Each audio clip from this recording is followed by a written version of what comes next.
রাধারানীর কর্ণে প্রবেশ করেছে। রাধারানী বলছে বিশাখা ওই দেখ এক মালিনী এসেছে মালা বিক্রি করতে। বলছে হ্যাঁ এসেছে, তুই নিবি?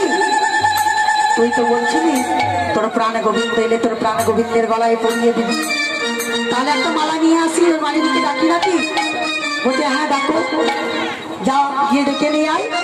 তাই বিশাখা মালিনীকে ডেকেছে, আর মালিনী কুঞ্জের ভিতর আসতে মালিনী কুঞ্জের ভিতর প্রবেশ করছে। তাই দেখি রাধারানী আবার বলছে এসো এসো মালিনী গো আমি তোমার মালা দিয়ে নেব। মালিনী গো এসো এসো মালা দিয়ে নেব।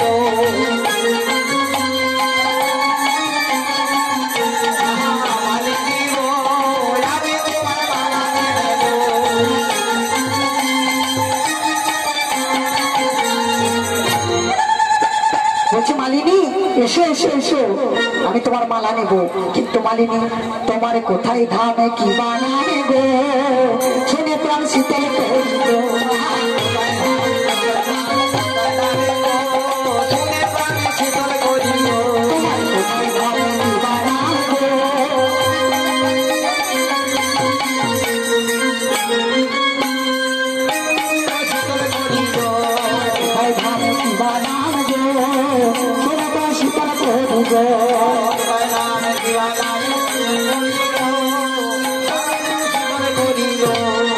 বলছে মালিনী বলছে শোনো রাধারে আমার কিন্তু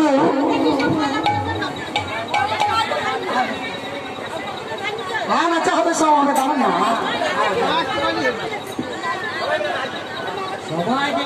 ঠিক আছে বলি গানটা করতে দেব,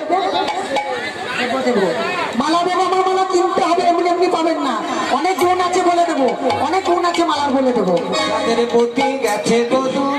তাই কি বলছে বলছে আচ্ছা তোমার কি নাম, তোমার বাড়ি কোথায়? বলছে আমার তো বাড়ি নেই, আমার ভালোবেসে যে জনে ডাকে গো আমি যাই তাদের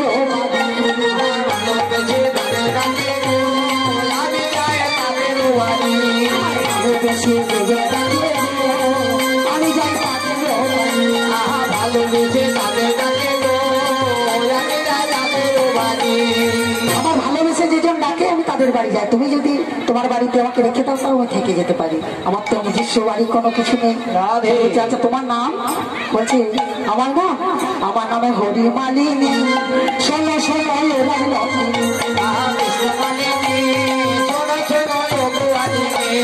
হরি মালিনী শোনো শোনো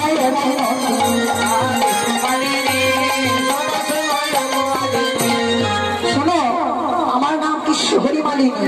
হ্যাঁ তা শোনো আবার আমাকে লোকে কি বলে জানো, সবাই আমাকে সহ্য করতে পারে না।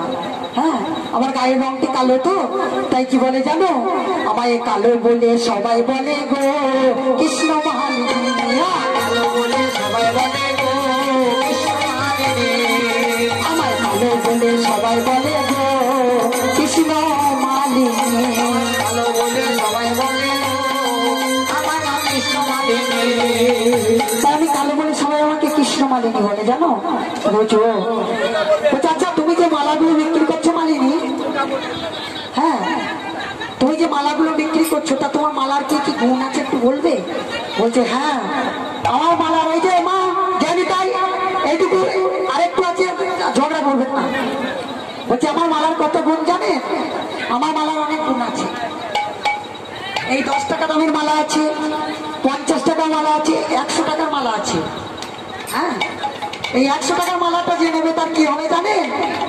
ওই আমার মালা যে জন পরে না গড়ে তার বসতে আমার মালা যে জন পরে না গড়ে তার বসতে আমার মালা যে জন পরে না গড়ে তার বসতে।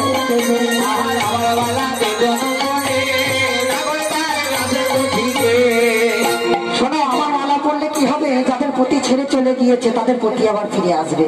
কারো প্রতি যদি ছেড়ে চলে যায় 100 টাকা দামের মালাটি নিয়ে যাবেন, দেখবেন প্রতি ফিরে চলে আসবে। আর আছে আমার মালার এক একটা গুণ আছে, এই মালা যদি কেউ পরে আর যদি কেউ না কেনে, আর এই মালা যদি কেউ না কেনে কি হবে জানেন? কারণ তার শাশুড়ি ননদী মারা যাবে। সেই কথা শুনে বিশাখা এবং আরো সখীরা সকলে বলছে রাধে এই মালা কিনিস না, ওই শাশুড়ি ননদী বৈরি তোর সবসময় খারাপ দিকটা রাখে, তার কথা মনেই ভালো। তুই সেই মালা কিনিস না? বলছে না না, আমার মালা কেন, এই মালা শুধু শাশুড়ি নিলে মারা যাবে ঠিকই, এটা খারাপ দিক। ভালো দিকটা কি জানো? এই মালা যে পড়বে, যাদের বিয়ে হচ্ছে না তাদের বিয়ে হবে, যাদের নসমন্ধ আসছে না তাদের নসমন্ধ আসবে, হ্যাঁ, আর যাদের অনেক কিছু অনেক কারণ আছে সেগুলো সুসম্পন্ন হয়ে যাবে, সেই কারণগুলো কেটে যাবে। তাই বলি আমার মালা যে জন পড়ে না গড়ে তার বসে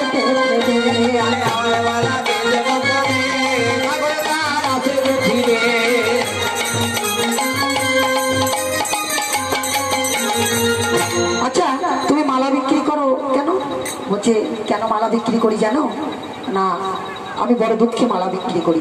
আমার স্বামী অন্য নারীর সঙ্গে নিশি যাপন করে এসেছিল, তার গায়ে সেই চিহ্ন আমি পেয়েছিলাম, তাই তাকে আমি তাড়িয়ে দিয়েছি, লাঞ্ছনা গঞ্জনা ভর্সনা করে তাড়িয়ে দিয়েছি। তাই আমার পেট চালাতে গেলে তো আমাকে একা মালা বিক্রি করতে হবে, নইলে তো পেট চলবে না। তাই আমি মালা বিক্রি করছি, মালিনী বেশ ধারণ করেছি।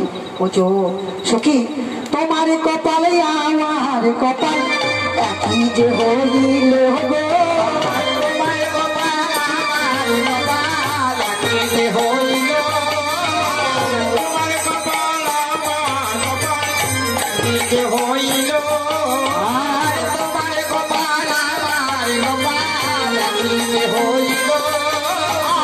তোমাতে আমাতে সোয় পাতাবো, তোমাতে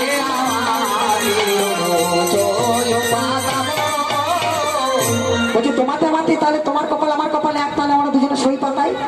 বলছে সইতে এমনি এমনি পাতাটা যায় না, সই পাতাতে গেলে সখীগণকে সাক্ষী রেখে পাতাতে হবে, খাতা কলমে সই করে পাতাতে হবে। বলছে ঠিক আছে, তাহলে সই পাতালাম। বলে সই পাতালাম, সই পাতালাম, সই পাতালাম, সই পাতালাম, সখীগণকে সাক্ষী রেখে সই পাতালাম, সখীগণকে সাক্ষী রেখে আমি তোমায় সই পাতালাম, সখীগণকে সাক্ষী রেখে আজ তোমার সই পাতালাম। ঠিক আছে, সই পাতানো হয়েছে, যেই না অমনি করেছে কি, বলছে মালিনী সই যখন হলো তখন তোমার বদনখানি আমাকে একবার দেখাও। যেই না বদনখানি খুলে দিয়েছে, গোবিন্দ মনে মনে চিন্তা করছে এই তো রাধে আমার বদনখানি দেখে নিল। বলছে রাধে চরণ তলে বসে বলছে রাধে তুমি আমায় ক্ষমা করো, তুমি আমায় ক্ষমা করো, প্রাণনাথ তুমি আমার সঙ্গে এত চাতুরি করলে। বলছি রাধে আমি তোমার চরণ তলে একটু আশ্রয় পাবো বলে তোমার সঙ্গে এত চাতুরি করলাম, রাধে সঙ্গে এত চাতুরি করলাম, তুমি আমায় ক্ষমা করে দাও। বলছে মাধব আমি তোমার প্রতি আমার আর রাগ নেই, কেন জানো? কারণ পুরুষ হয়ে নারী সেজে এসেছে আমার, পুরুষ হয়ে নারী সেজে এসেছে আমার, পুরুষ হয়ে নারী সেজে এসেছে আমার।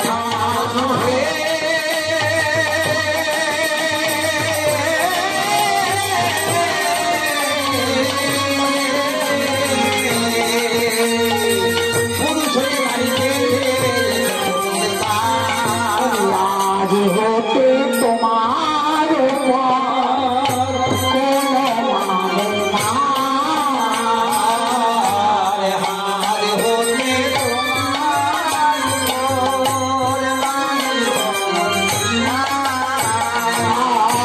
गोविंद दास बोली हारी जा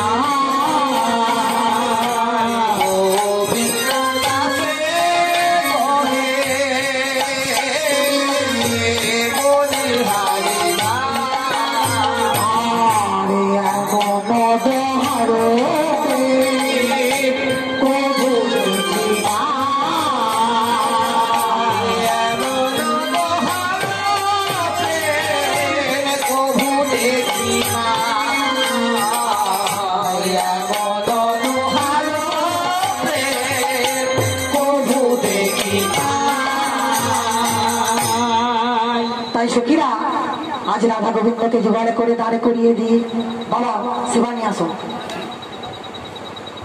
জোগাড় করে দাঁড় করিয়ে দিয়ে সেবা দিচ্ছে, তারপর যুগল মিলন গান গাইবে।